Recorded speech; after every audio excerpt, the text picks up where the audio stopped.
काल वडनेरांचा आमदार रवी राणा यांनी सांगितलं त्या आमच्या जिल्ह्याचे माजी अध्यक्ष त्यांनी त्या जिल्हा नियोजन समितीचे सदस्य त्यांचा काल वाढदिवस होता.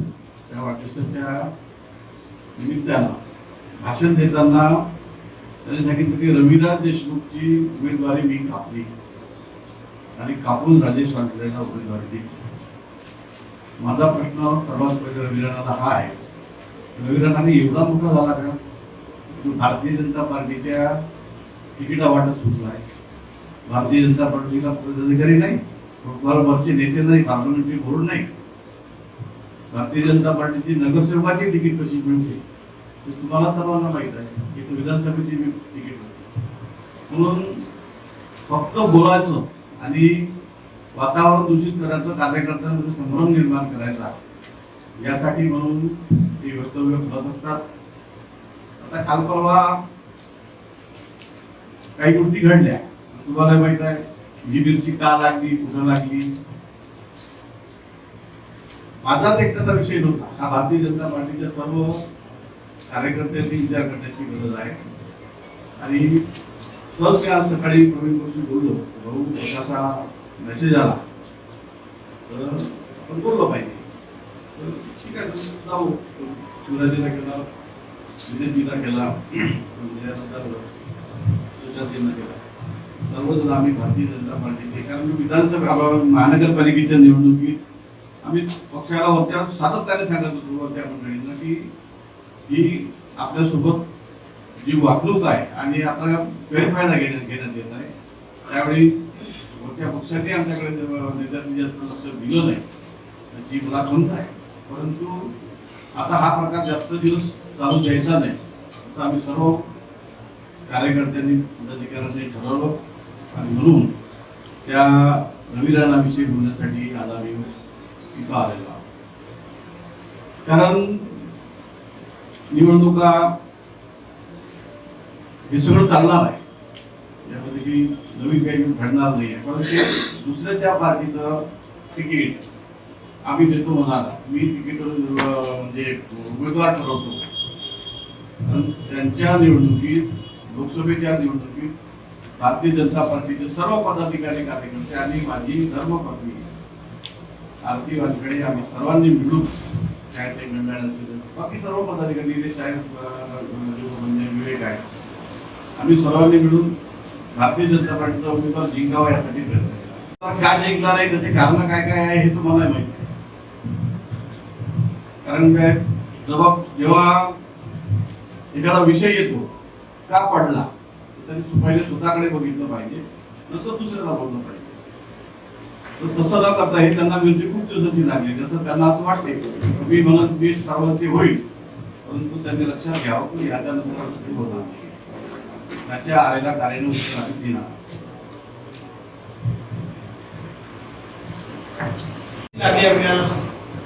आता मला सांगा, माझा मतदारसंघ आहे दिवसा. माझ्या मतदारसंघाच्या व्यतिरिक्त माझी विशेष कोणत्याच भागात फिरत नाही. एक विषय, ती अचलपूरला गेली एकदा, पण त्या ब्लड बँकेचा काहीतरी दवाखान्याचं उद्घाटन होतं त्याच्यासाठी गेली, कारण त्यांनी डॉक्टरांनी बोलवलं होतं. दुसऱ्यांदा गेल्यानंतर महिला मोर्चाची जबाबदारी दिली. त्या महिला मोर्चाची जबाबदारी म्हणून देवाभाऊच्या वाढदिवसाच्या निमित्त एका महिलांना सन्मान व्हावा त्या दृष्टीनं कार्यक्रम होते दोन, एक अचलपूरला होता, एका प्रवृत्तीला होता. ते कार्यक्रम करण्यासाठी गेले होते. तुम्ही तर फार मोठे नेते आहे ना, दुसऱ्याच्या तिकीट ठरवणारे लोक, तुम्हाला एवढी तुमची का लागते, काय गरज काय? साधी कार्यकर्ता महिला कुठल्या पदावर होती, आता जनतेवर पद मिळालं. मी विधानसभेची तिकीट मागितली होती, तिकीट त्यांना नाही दिली मला दिली, परंतु तेव्हा त्यांचा यशस्वी सन्मान करण्यात आला. त्यांना प्रदेशावर उपाध्यक्ष म्हणून तेव्हा त्यांची वावलकर साहेबांनी नियुक्ती केली. त्यानंतर त्यांना जिल्हाध्यक्ष म्हणून पद दिलं. आता प्रतापदादाला केल्यानंतर त्यांना जिल्हा नियोजन समितीवर सुद्धा घेतले, त्याचा सन्मानच केलेला आहे, त्याचा कुठं हे केलेला आहे. आणि त्यांनी परत ठीक आहे रविराजची विनंती तिकडे कशाला लागा, कारण काय आहे एवढं मी करायचं. बरं, ज्या रविराज देशमुखांच्या मतदारसंघात असं आहे, ते सोबत नाही का तुमच्या? ती मीटिंग होती काल. दादा मुलीच्या ऍडमिशनच्या दृष्टीनं नागपूरला गेले होते. एक 15 मिनिटात दादा पोहोचतात आहे. ती मीटिंग होती. शहराध्यक्ष का आले नाही तुम्ही त्यांना विचारू शकता. गेल्या काही वर्षापासून तुषार भाऊ या सर्वांनी प्रत्यक्ष अप्रत्यक्ष नाराजी व्यक्त केली आहे राणा दाम्पत्याबद्दल आणि प्रचंड रोष होता. असं असतानाही आता सुद्धा आता तुम्ही एकत्र येत असताना आता तुमच्या पक्षाचे नेते तो वैयक्तिक प्रश्न आहे म्हणून कुणाच्या दावणीने बांधला. आम्ही स्वाभिमानी लोक आहोत. वैयक्तिक असा पक्ष म्हणून नाही, असं आहे, पक्ष आहे, पक्षाच्या जबाबदाऱ्या आहे, पण जबाबदाऱ्या किती प्रमाणात आपण पार पाडाव्या हे त्या माणसाला ठरवायचं. रविराज कडून तसं काही झालं असेल म्हणून त्याचं जिल्हा प्रमुख जिल्हाध्यक्ष काढलं असेल, कदाचित होऊ शकते. आणखी काही प्रकार असू शकते. त्यांना नियुक्ती दिली याच्यावर म्हणून काढलं असू शकते. काही कारण होऊ शकत असू शकते. तुम्ही जे म्हणता का याच्या दाव असं कसं काही. रविराजला शुभेच्छा देण्यासाठी तिथे गेलो होतो, बरोबर आहे. कालचाच कार्यक्रम होता की पहिले मी गेलो, माझ्यानंतर रविराज आला. तर आमचा ते हे आहे, सुनाव आहे किंवा बोलणं नाही आहे. आणि तुम्हाला सगळ्यांना सांगून देतो का रविराज माझा दुश्मन नाही आहे. रविराज माझा अत्यंत जवळचा नहीं, एक बात है, मोदी साहब का इलेक्शन होने से पहले तक का भाजपा की कोई भी गड़बड़ हो, कोई भी जीत हो, कोई भी पद हो, तो सारा भाजपा राणा के वहाँ जाता था, घर पर जाकर उसका स्वागत सत्कार सब समझ चाहिए. हम भी इधर बोल रहा का राणा हमारे पार्टी का सब ये यूपी में है ना, पण पार्टी तरी चालवावी असं कुठं तर सांगितलं पुन्हा. शहराध्यक्षाचे सर्व तिकीट जे दावे करत आहे राष्ट्रपती पदावर देशावर दावा करतील हो. ते देशावर पूर्ण त्यांचा जिल्हा त्यांचा म्हणून दावा करतील म्हणून असं होणार आहे काय? आतापर्यंत काय झालं ते मला माहित नाही. मी तुम्हाला सांगतो आता असंच होईल. असं आहे की निवडणुकीच्या काळामध्ये तुम्ही एरवी आता एकत्र आले आहात. निवडणुका आल्या की पुन्हा मग आता तुम्ही विरोध केलेले आहे. निवडणुका आल्या की पुन्हा सर्व एकत्र येतात. आता मोदी साहेबांचा व्हिडिओ जाणीवपूर्वपणा किंवा माहिती बायसकडनं व्हायरल होतोय. त्यात मोठे साहेब इतक्या ठामपणानं नवनीकरणाचं कौतुक करताय की त्या तुलनेत आणि काहीच नाही अशा पद्धतीने म्हणजे नवनीकरणा खूप आदर्श आणि सक्षम नेता असल्याचे सांगितलं. हे बघा, तो जर व्हिडिओ होता ते सांगतात नाही, पण मी सांगतो तो व्हिडिओ निवडणुकीचा व्हिडिओ होता. त्या भारतीय जनता पार्टीच्या उमेदवार होता आणि प्रवीण पोटे त्या पार्टीचे म्हणजे आमदार, आता सध्या आमदार, त्यावेळेस पण आमदार अध्यक्ष होते शहराचे. आपल्या उमेदवाराबद्दल बोलणार असता. निवडणुकीच्या वेळेस तुम्ही एकत्र येणार निवडणूक झाली. आम्ही महानगरपालिकेची निवडणूक झाली त्यापासून आम्ही सगळे सोबत होतो. उमेदवार म्हणून लोकसभेमध्ये नवनीत राणाला आपण तिकीट दिली होती. आपण म्हणजे आमचे वरिष्ठ नेते. ओके, अमरावती जिल्हा शहर ग्रामीण सगळ्यांनी भारतीय जनता पार्टीचा उमेदवार म्हणून तिचं काम केलं. तुम्ही मला सांगितलं की बाबा मी भाषण केलं, बरोबर आहे. माझ्या पार्टीने मला आदेश दिला की नवनीत राणा भारतीय जनता पार्टीचे कॅन्डिडेट आहे. मग मला एक सांगा, मी काय वाईट बोललो? मी आताच म्हणतो ना की ते जे तिनं केलं नवनीत राणाने, काय वाचलं हनुमान चालीसा, ते आमच्यात नाही वाचलं गेलं. पण तुम्ही त्याचं सातत्य घेऊन प्रत्येक वेळेस भारतीय जनता पार्टीचा कार्यकर्त्याचा पदाधिकाऱ्याचा जीव घेणार आहे का? तुम्ही आमदाराचा जीव घेणार आहे का? हा आमचा पहिला प्रश्न आहे. दुसरा प्रश्न हा आहे की भारतीय जनता पार्टी देशातली, महाराष्ट्रातली, जगातली सगळ्यात मोठी पार्टी आहे. आमची पार्टी कोण चालू शकते का? कोणी चालू शकत नाही. आमची पार्टी आमचाच नेता चालू शकतोय. नरेंद्रभाई मोदी असो, देवेंद्रजी फडणवीस साहेब असो, आमचे पालकमंत्री बावनकुळे साहेब असो, आमचा प्रदेश अध्यक्ष असेल, ही लोक आमची पार्टी चालवतात. लक्षात घ्या. कोणी कुठून यायचं आणि आपल्या डावडा जीभ लावायचे, सांगायचं मैंने तेरी तिकीट काटली, मैं तेरे को तिकीट दूंगा, मैं इसको तिकीट, असं नाही झालं.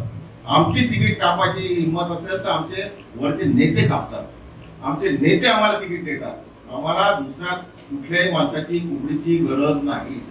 आम्ही कुबड्या घेऊन या ठिकाणी आलेलो नाही. सक्षम वाटतो आम्ही या ठिकाणी. तुम्ही म्हणता का एका ठिकाणी कसे काय आता आले?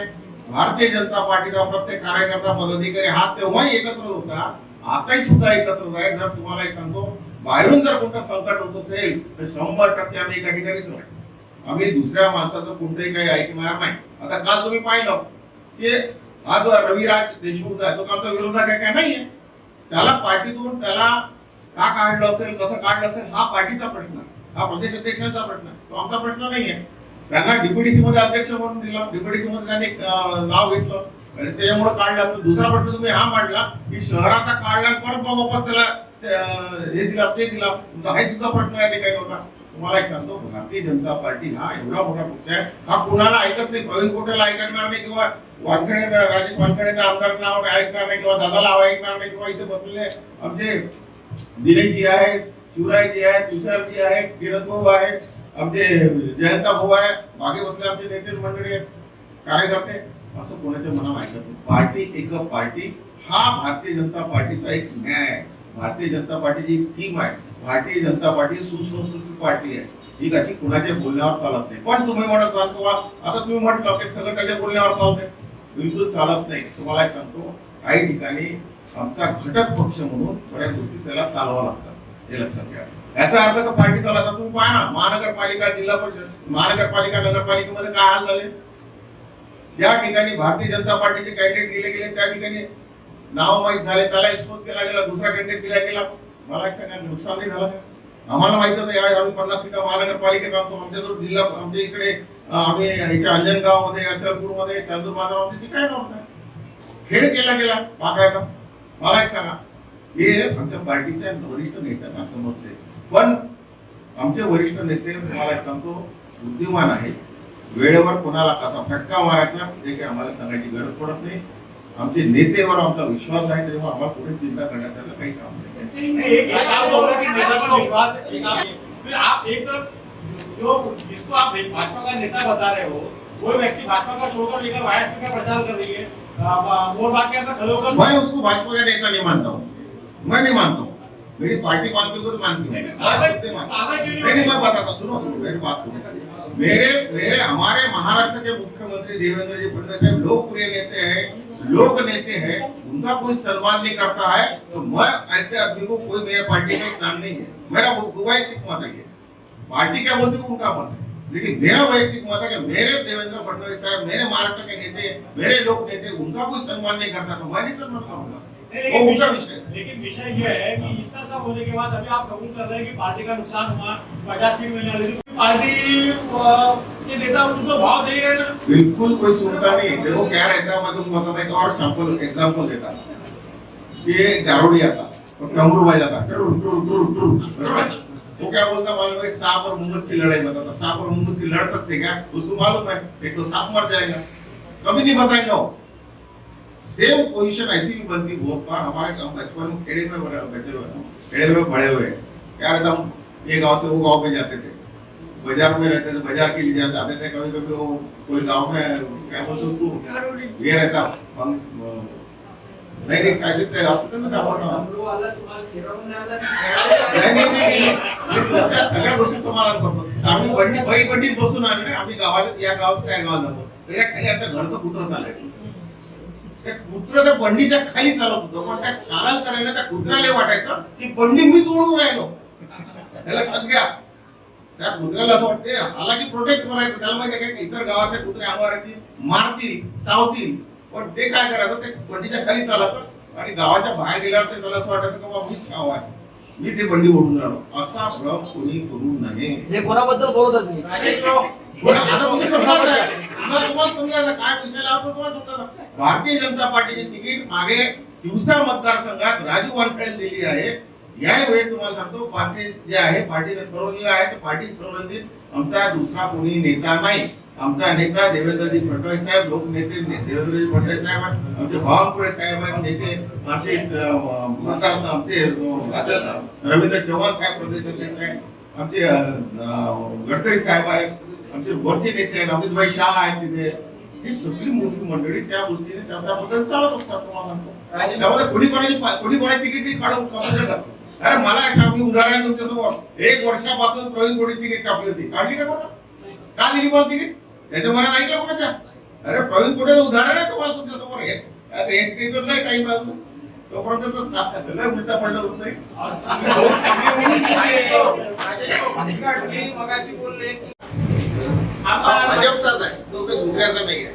कसं असतं तुम्हाला सांगतो. मित्र आता माझे संबंध आहे, मला म्हटलं जाते तुमची याची संबंध आहे, पण मी कोण्या आमदार माझे जितके मित्र पक्षवाले आहेत मी त्याच्या घरी जात नाही की. तुम्ही पाहिलं का प्रवीण कोटेचा वाढदिवस, प्रवीण कोटे वाढदिवसाला त्या आमदारच्या घरी गेला, त्या काँग्रेसच्या इथं गेला किंवा त्या राष्ट्रवादीच्या घरी गेला किंवा अजून शिवसेनेवाल्याच्या घरी गेला, तुम्ही पाहिलं का? आम्ही तुम्हाला एक सांगतो, आम्ही निष्ठावान लोक आहे, पार्टीशी निष्ठावान ठेवतो आम्ही, याच्या त्याच्या घरी जातो, हे लक्षात घ्या.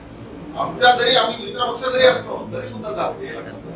आम्ही तेवढं पाळतो आम्ही सगळ्यात मोठ्या संदर्भात सगळ्यांनी ज्येष्ठ लोकांनी सांगितलं, सरळ विषय असा आहे की पहिली गोष्ट तर भारतीय जनता पक्षाच्या तिकिटांच्या बाबतीत बोलायचा अधिकार कुणालाच नाही, हे मान्य होणार नाही. आणि दुसरं महत्वाचं आहे की तिकीट कुणाला मिळणार आहे भविष्याच्या इलेक्शनची, तर माननीय मोदीजी असो की माननीय देवेंद्रजी असो, ते स्वतःही कधी हा दावा करत नाही की मी याला तिकीट देईन त्याला तिकीट देईन. पक्षाची व्यवस्था आहे, त्यामध्ये कोर कमिटी आहे, आमची सेंट्रल कमिटी असते तिकीट वाटपाची, पार्लमेंटरी बोर्ड असते, त्यामध्ये ह्या सगळ्या गोष्टी होतात. त्याच्यामुळे वैयक्तिक कोणीही आजपर्यंत तुम्ही पाहिलं असेल कोणत्याही आमच्या निधन असं म्हटलं नाही की मी याला तिकीट देईन त्याला तिकीट देईन. कुठल्याही जाहीर भाषणात याची तिकीट फायनल झाली हे शब्द आमच्या कोणत्याच निधन कधी वापरले नाही पार्लमेंटरी बोर्डाची मीटिंग व्हायच्या आधी. त्याच्यामुळं इतर कोणी तर म्हणण्याचा प्रश्नच नाही. त्यामुळे ह्या सगळ्या गोष्टी पक्षाच्या अंतर्गतल्या विषय आहेत. आणि कोणी जर हे दावे करत असतील की मी याला तिकीट देतो त्याला तिकीट देतो, हे शुद्ध बालिशपणाचं लक्षण आहे. म्हणजे जिथं मी आता मोदीजींच्या बाबतीत देवेंद्रजी बद्दल सांगून राहिलो तर हेही म्हणणार नाही कधी, कारण पक्षाची एक आमची सिस्टीम आहे, पक्षाची एक विचार आहे, एक पद्धती आहे, कार्यपद्धती. त्याच्यामध्ये सगळ्या गोष्टी कोणी काय करायचं हे सगळं सांगितलेलं आहे. तिकीट वाटपाचं काम हे पार्लमेंटरी बोर्डच करते. त्याच्यामुळे त्यावेळी जेव्हा होईल तेव्हा होईल, मग राजीजी भेटते नाही भेटते ते ठरवतील. आणि सिटिंग एमएलएची तिकीट कापल्या जात नाही सहसा, याची आपल्याला कल्पना आहे, पण मी काही त्या बाबतीत स्टेटमेंट करणार नाही. अधिकारच शेवटी त्या पार्लमेंटरी बोर्डाचा आहे आणि आमच्या देशांचा. त्याच्यामुळे हे जे स्टेटमेंट झालं आहे हे अत्यंत विधान चुकीचं आहे. आणि अशा पद्धतीचं भारतीय जनता पक्षाच्या बाबतीत मित्र पक्ष म्हणून त्यांनी सरकारच्या बाबतीत सरकारकडून अपेक्षा, आमच्याकडून अपेक्षा, या सगळ्या गोष्टी बोलल्या तरी आपण काही अडचण नाही. पण पक्षाच्या अंतर्गत विषयांमध्ये बाहेरच्या पक्षाच्या कोणीतरी बोलणं हे अजिबातच पक्षाच्या आजच्या कुणालाही मान्य होण्याचं काही कारण नाही.